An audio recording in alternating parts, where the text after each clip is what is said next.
आकाशवाणी मुंबई सादर करीत आहोत भारतीय संविधानाच्या अमृत महोत्सवानिमित्त ॲडव्होकेट अमय देशपांडे यांची नेहा खरे यांनी घेतलेली मुलाखत.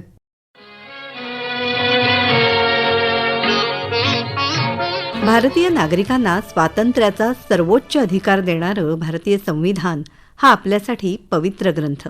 जगातला सर्वात मोठा लोकशाही देश म्हणून भारताचा गौरव केला जातो. लोकांचं लोकांसाठी लोकांनी चालवलेलं राज्य म्हणजेच भारतीय लोकशाही, भारतीय प्रजासत्ताक. हक्क आणि कर्तव्य या एकाच नाण्याच्या दोन बाजू. त्याची जाणीव करून देणाऱ्या भारतीय संविधानाची वैशिष्ट्ये उलगडण्यासाठी आज आपण आमंत्रित केलेले ॲडव्होकेट अमेय देशपांडे यांना. अमेयजी नमस्कार. नमस्कार. ॲडव्होकेट अमेय देशपांडे हे रामभाऊ म्हाळगी प्रबोधिनीचे प्रकल्प सल्लागार म्हणून कार्यरत आहेत. राज्यघटनेचे अभ्यासक आहेत, विश्लेषक आहेत आणि गेली 6 वर्ष भारतीय संविधान या विषयाचं अध्यापन ते करतात. स्पर्धा परीक्षांसाठी मार्गदर्शनही त्यांनी केलं. BE कम्प्युटर सायन्स आणि त्यानंतर तत्त्वज्ञान विषयामध्ये त्यांनी MA ची पदवी संपादन केली आणि पुढे LLB केलं. राष्ट्रीय महिला आयोगाचे वेगवेगळे प्रकल्प त्यात त्यांचा सहभाग राहिलेला आहे. अमेयजी, भारतीय संविधानाची वैशिष्ट्ये उलगडण्यापूर्वी आपण या संविधानाची थोडीशी पार्श्वभूमी आज आमच्या श्रोत्यांसाठी सांगाल का, आणि हे जाणून घेणं का महत्त्वाचं आहे? आज आपण राज्यघटनेच्या सामान्य व्यक्तींपर्यंत जर पोहोचवायचा विषय असं जर आपण बोललो तर त्यामध्ये आपल्याला एक असं लक्षात येतं की बऱ्यापैकी आजही भारतीय संविधानाची सामान्य जनतेला जी माहिती आहे ती कुठेतरी अपुरी पडल्यासारखी जाणवते.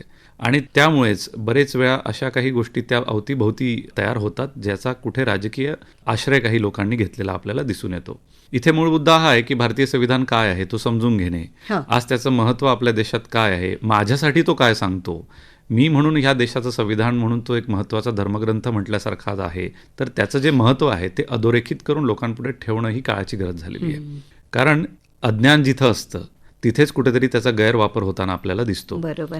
त्यामुळे किमान आजच्या या आपल्या माध्यमातनं मी लोकांना सांगू इच्छितो की आपण भारतीय संविधानातले किमान मूलभूत तत्वांचा तरी अभ्यास करावा.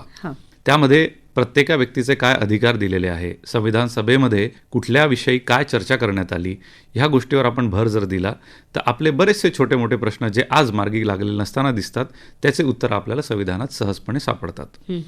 संविधान सभेमध्ये अनेक विषयांवर जेव्हा चर्चा व्हायची त्यामधले काही मूळ मुद्दे मी तुम्हाला इथे सांगू इच्छितो. आज आपण बघतो की भारत देशामध्ये सेक्युलर या विषयाला घेऊन अनेकदा चर्चा आणि विमर्श चालू असताना आपल्याला दिसतात. मूळ मुद्दा हा आहे की जेव्हा ओरिजिनल संविधानाची जेव्हा डिबेट सुरू होती कॉन्स्टिट्युएंट असेंब्लीमध्ये त्यावेळेला डॉक्टर बाबासाहेब आंबेडकरांना हा प्रश्न करण्यात आला होता की आपण सेक्युलरिझम हा शब्द भारतीय संविधानात का घेत नाही आहोत. त्यावेळेला दिलेलं उत्तर डॉक्टर बाबासाहेब आंबेडकरांनी फारच सुंदर आहे. त्यांनी हे म्हटलेलं की 1868 ब्रिटनचा एक कॅबिनेट मिनिस्टर होता जो आपल्या अभिभाषणात बोलत होता की आपण भारतासारखे सेक्युलर देश होण्याचा प्रयत्न करावा. 1868 जेव्हा भारत सुद्धा स्वतंत्र झाला नव्हता असं आपण वाचतो, पण तो इतका स्वयंपूर्ण असा देश होता की 1868 मध्ये त्याची एका ब्रिटनच्या कॅबिनेटनी दखल घेऊन जी काही आपल्याला एक सेक्युलरिझम या दृष्टिकोनातून त्यांनी बघितलं, म्हणजे इथे सर्व धर्मांचा, सर्व विचारांचा, सर्व संप्रदायांचा एकमत विचार होत असतो. सगळ्यांना एकमत अधिकार इथे देण्यात आलेला आहे, समभाव आहे सगळ्यांसाठी. आणि तो इतका महत्त्वाचा विषय डॉक्टर बाबासाहेब आंबेडकरांनी अधोरेखित केला. तेव्हा त्यांनी म्हटलं की संविधान हे आजच्या वेळेनुसार आपण लिहिलेलं आहे, आजच्या कालानुसार, आजच्या परिस्थितीनुसार आपण ते लिहिलेलं आहे.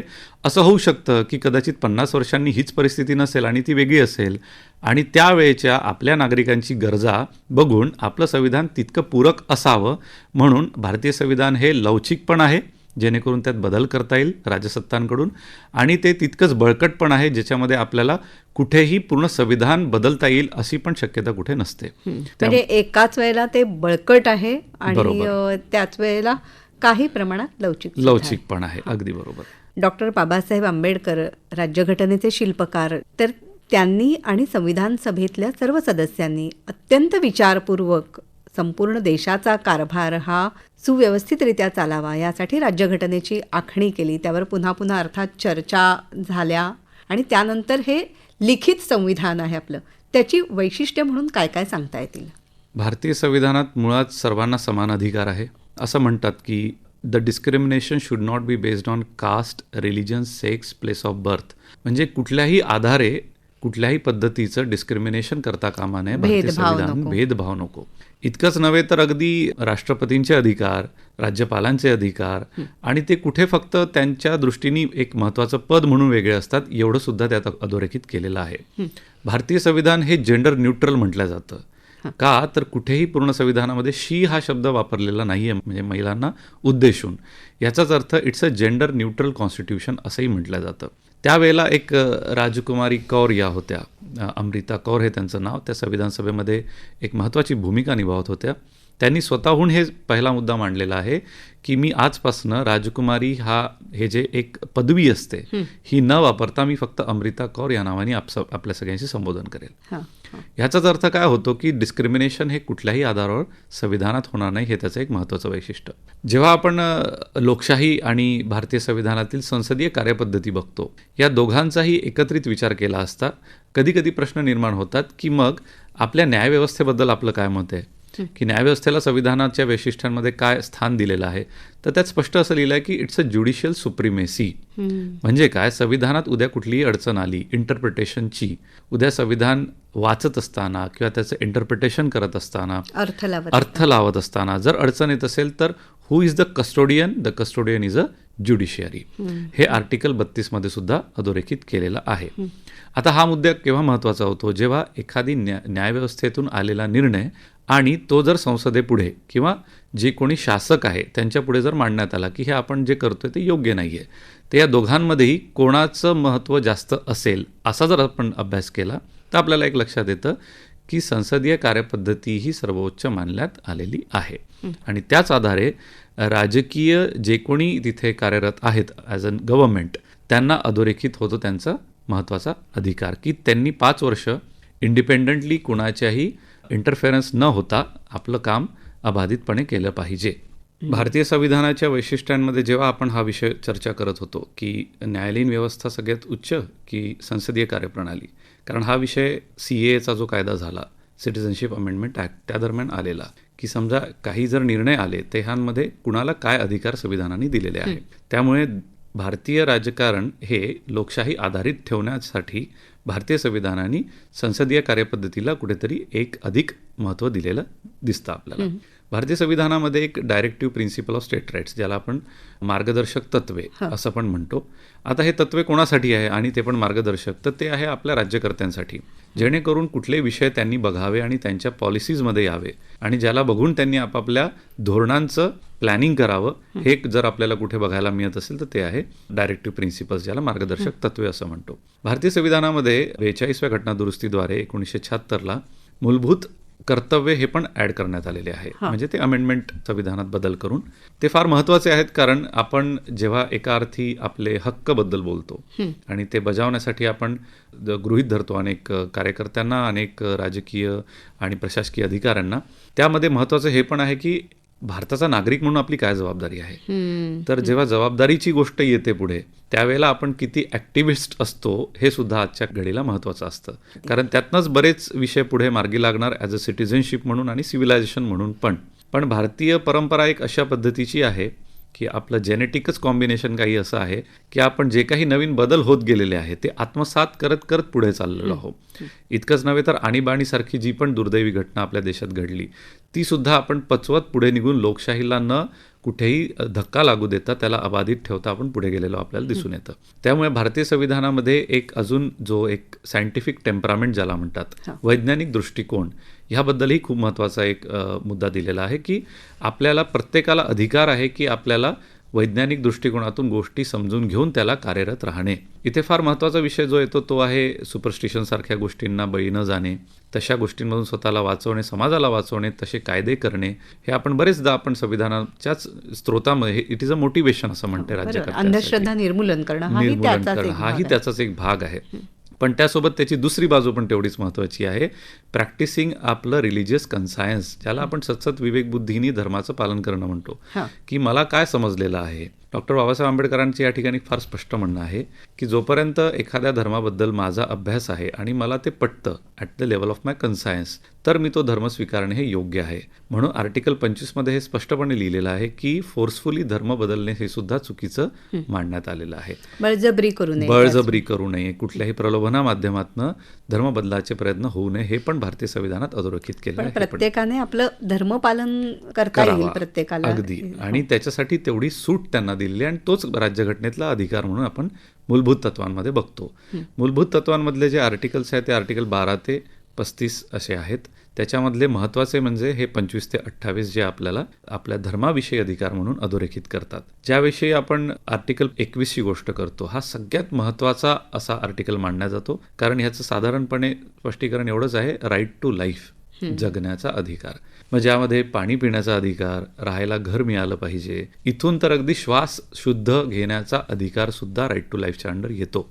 अनेक ज्युडिशियल इंटरप्रिटेशन्स जे होत असतात आज भारतामध्ये, त्यावेळेला बरेचदा आर्टिकल 21चा आश्रय घेण्यात येतो, कारण तो इतका वाईड आणि ओपन आहे की आजही त्याचे वेगवेगळे अर्थ काढले जाऊ शकतात. त्यामुळे भारतीय संविधानामध्ये हे महत्त्वाचं जे आहे तेवढंच महत्त्वाचं आहे की आपलं परराष्ट्राबद्दलचे संबंध कसे असावे, त्याबद्दल आपण भारत म्हणून कसं असावं. बरेचदा असं बोलतात लोक की भारतीय संविधान हे फार लेंदी असं बनवलेलं आहे, फार मोठं असं केलेलं आहे.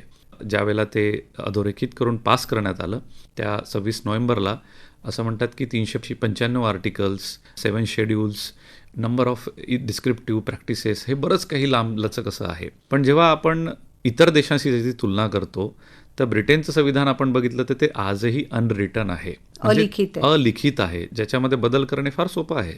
लिखित असल्यामुळे आपल्याला आजही राज्यकर्त्यांना त्याच्याबद्दल आपली जी काही कमिटमेंट आहे ती महत्त्वपूर्ण ठरते. बंधनकारक एक आहे तो विषय. तर हे म्हणणं चुकीचं होतं की जेव्हा भारतीय संविधान हा फार लेंदी आहे, तो लेंदी नसून तो इन्क्लुझिव्ह आहे, सर्वसमावेशक आहे आणि प्रत्येक अंगांना त्यांनी अधोरेखित करण्याचा प्रयत्न केलेला आहे. हे त्याचं महत्त्वाचं वैशिष्ट्य आहे. अगदी सर्वसमावेशक आहे. म्हणजे इतकंच की आज पद्मश्री हे एक सन्मान आहे तो दिलेला, म्हणजे त्यांनी जे कार्य केलेलं आहे समाजामध्ये त्याबद्दलचं त्यांचं एक लोकांपुढे एक स्टँडर्ड म्हणून उभं राहण्यासाठी ते दिलं जातं, ना की त्यांनी आपल्या नावापुढे ते वापर करायचं की पद्मश्री XYZ अमुक अमुक, हे वापरणं चुकीचं ठरतं. बरोबर. म्हणजे श्रीमती वगैरे हे जसं लावतो तसं पद्मश्री अमुक असं न लावता त्या पुरस्काराने सन्मानित असं म्हणता येऊ शकतं. हे फार महत्वाचं आहे. पद्मश्री प्राप्त. अगदी. त्याचप्रमाणे एक भेदभावाचं जे महत्त्वाचं कारण आपण इतिहासामध्ये बघतो की अनटचेबिलिटीची प्रॅक्टिस, की अस्पृश्य आणि त्या पद्धतीने तसं वागणूक काही समाजाला देणे, ह्याला समूळ नष्ट करण्यासाठी भारतीय संविधानाच्या आर्टिकल 17 स्पेसिफिकली हे लिहिलेलं आहे की ॲबॉलिशन ऑफ अनटचेबिलिटीचं समूळ उच्चाटन करणे ही सुद्धा त्यांचा अधिकार आहे आणि भारतीय संविधानाच्या माध्यमातून सरकारची पण ती जबाबदारी आहे की ते एन्श्युअर करणे आणि त्या लोकांना तो अधिकार म्हणून देणे. हे सुद्धा एक महत्त्वाचं ठरतं इथे. तुम्ही आता सांगितलं त्याप्रमाणे ही राज्यघटना सर्वसमावेशक आहे, संपूर्ण देशातल्या प्रत्येक नागरिकाचा त्याच्यामध्ये विचार आहे आणि भेदभाव रहित आहे. मुख्य म्हणजे तिची प्रस्तावना सुद्धा फार महत्त्वाची ठरते. अगदी. प्रिएम्बल अगदी संविधानाचं, त्याविषयी थोडं सांगा. भारतीय संविधानाची प्रस्तावना असं म्हटलं जातं की इट्स अ सोल, म्हणजे एक आत्मा आहे आपल्या संविधानाची. तर असं का बरं म्हटलं आहे, तर आपण ते बघतो की ज्यावेळेला संविधान सभेमध्ये पारित करण्यात आलं की आज 26 नोव्हेंबर 1949 ह्या दिवशी असं नाही म्हटलं सभेने की आपण हे भारताला सुपूर्द करतोय. त्यांनी असं म्हटलं की हे आपण आपल्याला अर्पण करतोय. अच्छा. आपण स्वतः आपल्याला देतोय ते. तर ह्याच्यात मग काय देतोय आपण आपल्याला? जबाबदाऱ्या कुठल्या?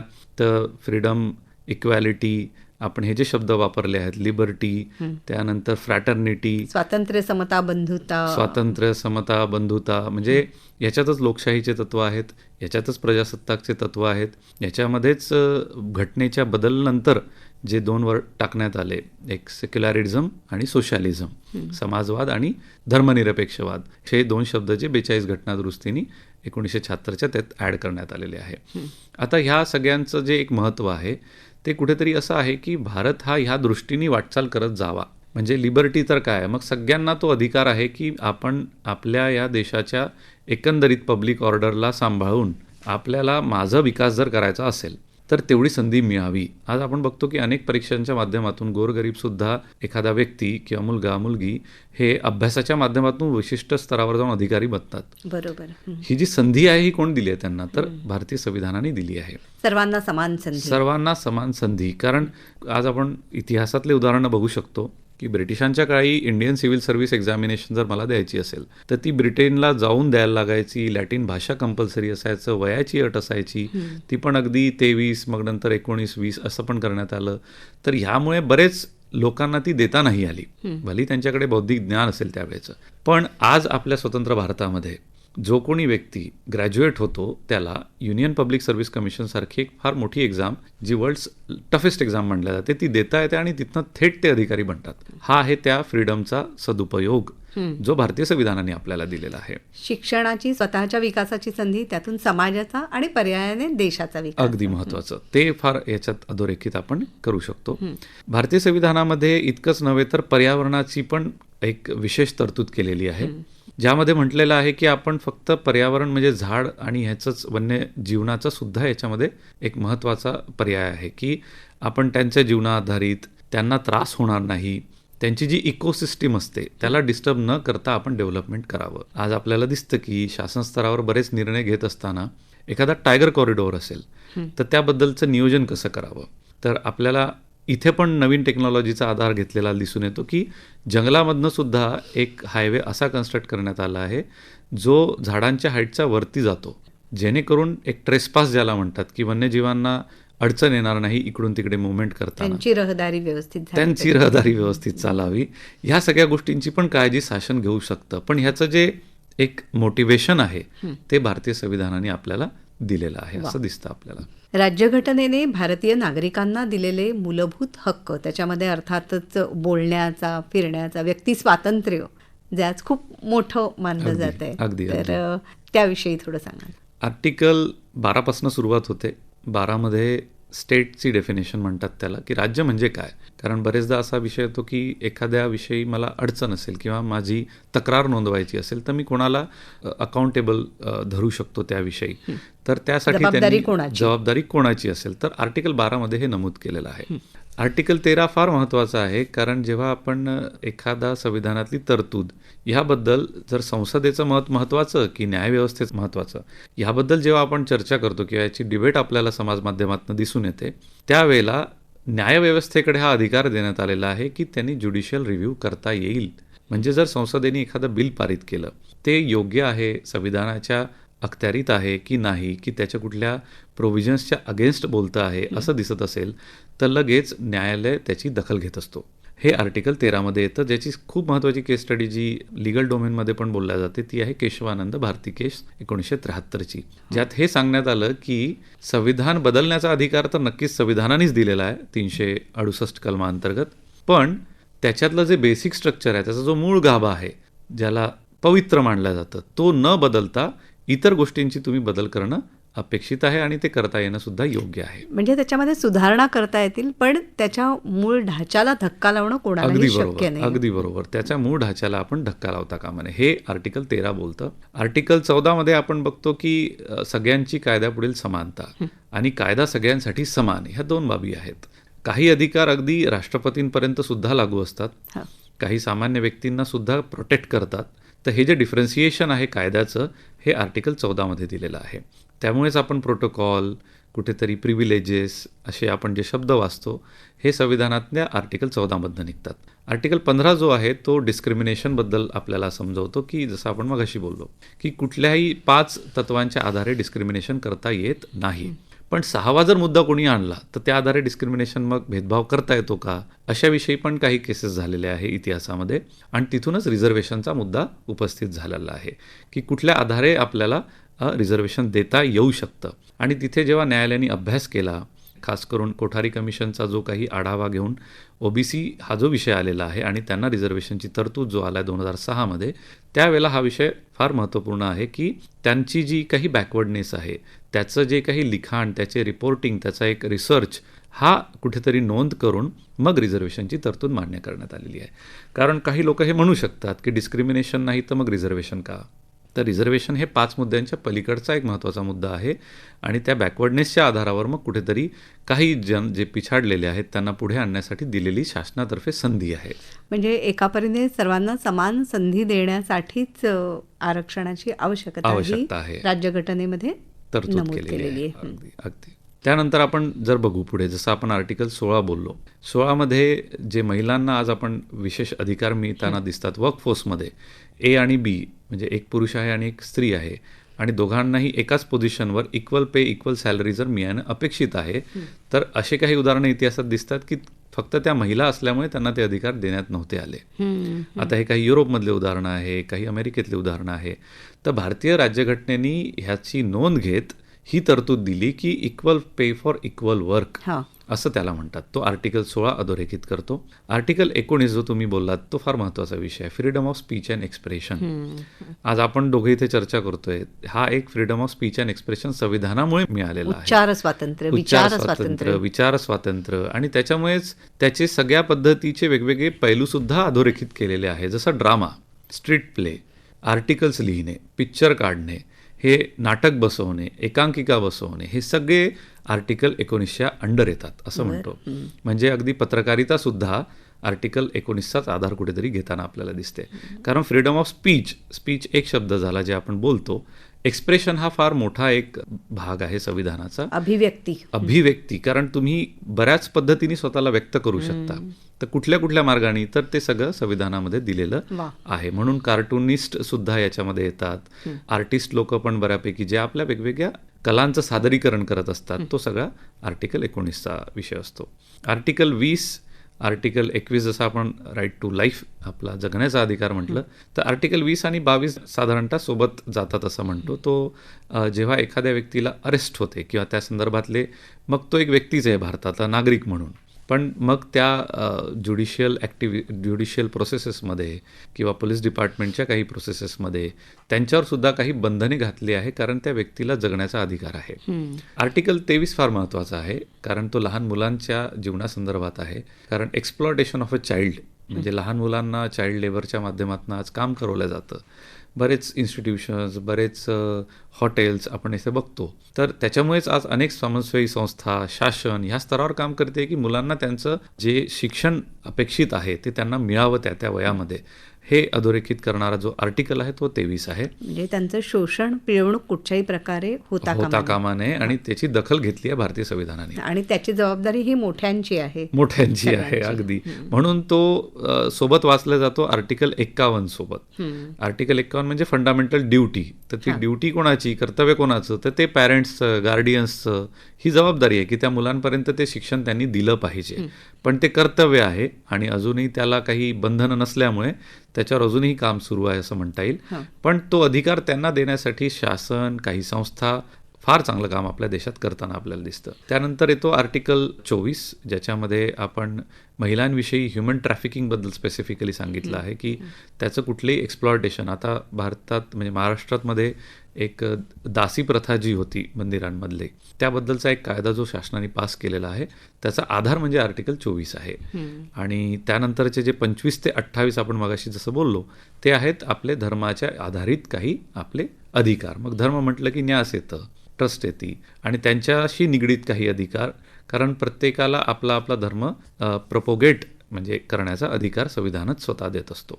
त्यानंतर 29 आणि 30 थोडा महत्त्वाचा आहे, ज्यामध्ये मायनॉरिटी संदर्भात अल्पसंख्याकांचे विचार, एज्युकेशन, विचार म्हणजे लिंग्विस्टिक, त्यांचे काही लिखाण असतील ते प्रिझर्व्ह करण्याचा पण त्यांना या माध्यमातून अधिकार संविधान देत असतो.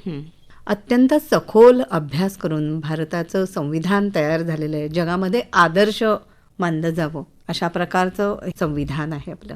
तुम्ही मगाशीच त्याची इतर काही देशांशी तुलनासुद्धा आम्हाला सांगितली. या संविधान सभेमध्ये महिलांचा सहभाग सुद्धा फार महत्त्वाचा होता, त्याविषयी सांग. राजकुमारी अमृता कौर ज्या होत्या, जसं आपण मगाशी बोललो की त्या सुद्धा संविधान सभेचा एक महत्त्वाच्या कमिटीचं रिप्रेझेंटेशन करत होत्या. त्यांनी भेदभाव हा जो विषय आहे हा स्वतःहून तो आणण्याचा प्रयत्न केला की हे आता पुढे भारतीय संविधान आत्मसात केल्यानंतर कुठल्याही स्तरावर होता कामा नये.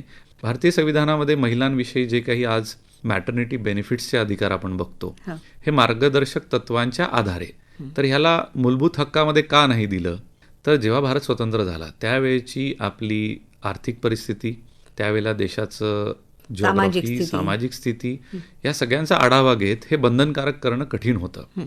पण कुठेतरी ते आपल्या ध्यानात असावं आणि येत्या राज्यकर्त्यांनी त्यावर काही ना काही कार्यरत राहून कारवाई करावी.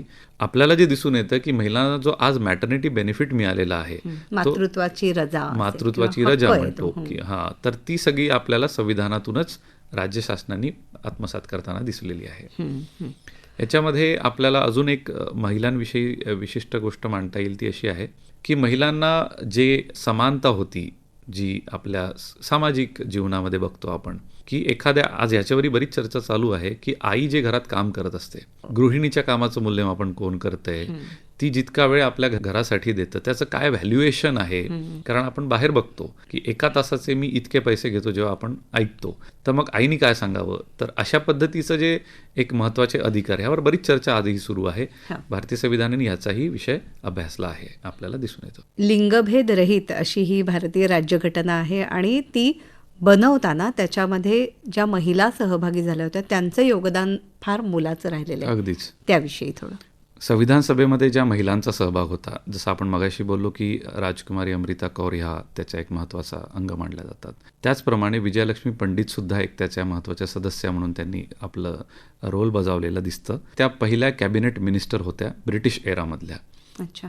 आणि त्यानंतर भारत स्वतंत्र झाल्यानंतर she became the first Indian ambassador to the United nations.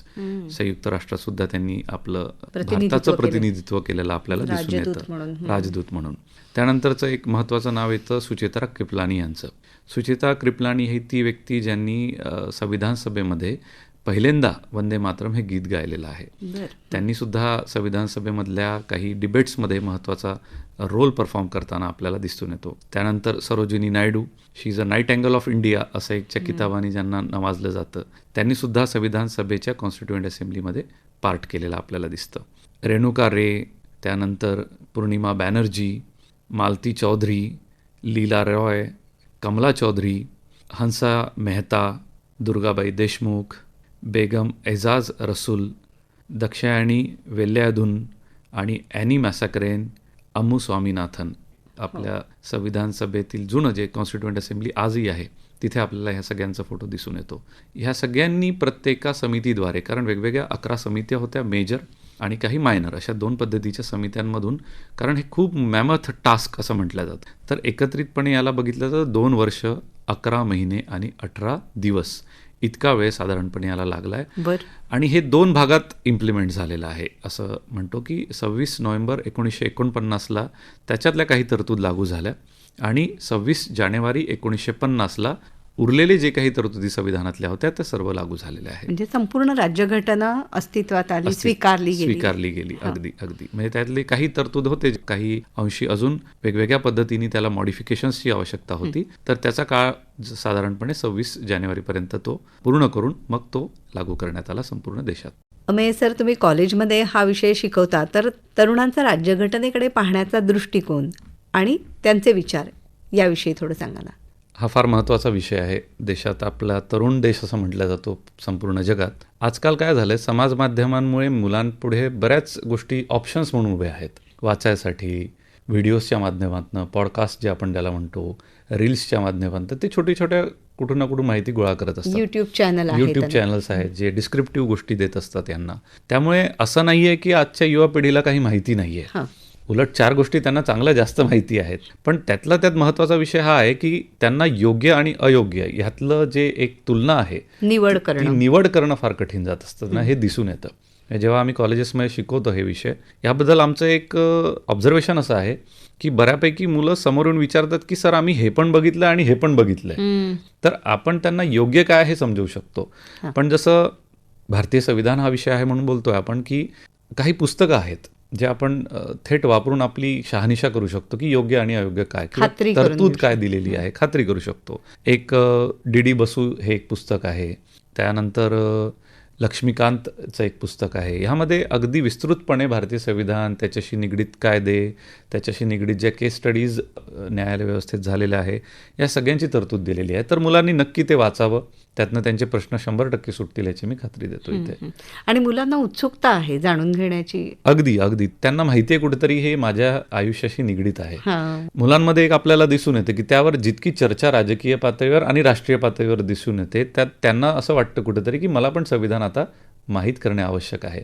म्हणून ते स्वतःहून पण अभ्यास करतात, काही पॉडकास्ट ऐकतात, व्हिडिओज बघतात, रील्सच्या माध्यमातून, आणि त्यातल्या त्यात हे पुस्तकांचा पण ते वापर नक्की करू शकतात. या संविधानाच्या बाबतीत अलीकडे चर्चा आपल्याला विशेषतः आढळून येते की त्यात काही बदलण्याचा प्रयत्न वगैरे केला जातोय. काय सांगाल? ह्यात 2 महत्त्वाचे मुद्दे येतात. एक भारतीय संविधान आणि संविधानाभोवतीचं राजकारण. त्याला इंग्लिशमध्ये आम्ही पॉलिटिसायझेशन ऑफ द कॉन्स्टिट्यूशन असं म्हणतो. कारण ज्यावेळेला माझ्या एखाद्या पॉलिटिकल टोनला सुटेबल जे काही मुद्दे असतील तेवढेच संविधानातनं उचलायचे आणि त्यावर भाष्य करायचं. आणि ह्यामुळे जी विकृती निर्मित होत असते, म्हणूनच आपण सुरुवातीला हे बोललो की प्रत्येकाने संविधान वाचलं पाहिजे. त्यावेळेला ह्या सगळ्या विकृत्या जे बंद होतील एका हाताने. म्हणजे दिशाभूल होता कामा नये. अगदी बरोबर, दिशाभूल होता कामा नये. कारण दिशाभूलची शक्यता तेव्हाच असते जेव्हा अंधकार असतो, जेव्हा माहिती कमी असते. त्यामुळेच आपण हा विषय सुरुवातीला मांडलेला की प्रत्येकाने संविधान वाचलं पाहिजे, किमान मूलभूत हक्क तरी आपले आपण वाचलेच पाहिजे. त्यामुळे तुमची दिशाभूल मग कोणी करणार नाही. आणि खुद्द डॉक्टर बाबासाहेब आंबेडकर बोलले की हे आजच्या परिस्थिती आणि काळानुसार बनवलेलं आहे. येत्या पुढच्या जनरेशनला जर त्यात बदल काही करणे अपेक्षित आहे असं वाटत असेल तर त्यांनी तो बदल घडवावा, जो काळानुरूप योग्य आणि सगळ्यांना समान वाटेल असा. आणि सुधारणा त्यातून होणार असेल. सुधारणा जर समाजात होत असेल तर तो नक्की आत्मसात करायला काही चुकीचं नाही, हे आपल्या संविधान सभेत मांडलेलं आहे. त्यामुळे काही अंशी बदल हे काळानुसार होतच राहणार आहे, ते केले पण पाहिजे. त्यामुळे समाज बदलत असतो. म्हणजे त्या पद्धतीने आपण जर बघितला, अभ्यास केला तर भारतीय संविधानाला घेऊन चालणे हे प्रत्येक शासनाची जबाबदारी आणि कर्तव्य आहे. म्हणजे कुठचाही सत्ताधारी पक्ष, विरोधी पक्ष, कुणामध्येही संविधान बदलण्याची कुणालाही मुभा नाहीये. नाही. हां. अगदी बरोबर. भारतीय संविधान हा आपल्या संपूर्ण देशाच्या प्रशासनाचा आत्मा आहे आणि त्याच्या अनुरूपच सर्व राज्यकारभार हा सुरू असतो आणि आपले दैनंदिन व्यवहारही त्या आधारानेच सुरू असतात. याची जाणीव मुळात सर्वसामान्यांमध्ये रुजण्याची गरज आहे. ॲडव्होकेट अमेय देशपांडे, भारतीय संविधानाविषयी आम्हाला मूलभूत माहिती, त्याची एक थोडक्यात ओळख करून दिली असं म्हणता येईल. तर आपण इथे आलात, मनापासून आभार मानते. धन्यवाद. धन्यवाद. श्रोतेहो, भारतीय संविधानाच्या अमृत महोत्सवानिमित्त ॲडव्होकेट अमेय देशपांडे यांची नेहा खरे यांनी घेतलेली मुलाखत आत्ताच आपण ऐकली. या कार्यक्रमासाठी निर्मिती सहाय्य केलं होतं सुहिता मराठे हिने आणि सादरकर्त्या नेहा खरे. ही आकाशवाणी मुंबई केंद्राची निर्मिती होती.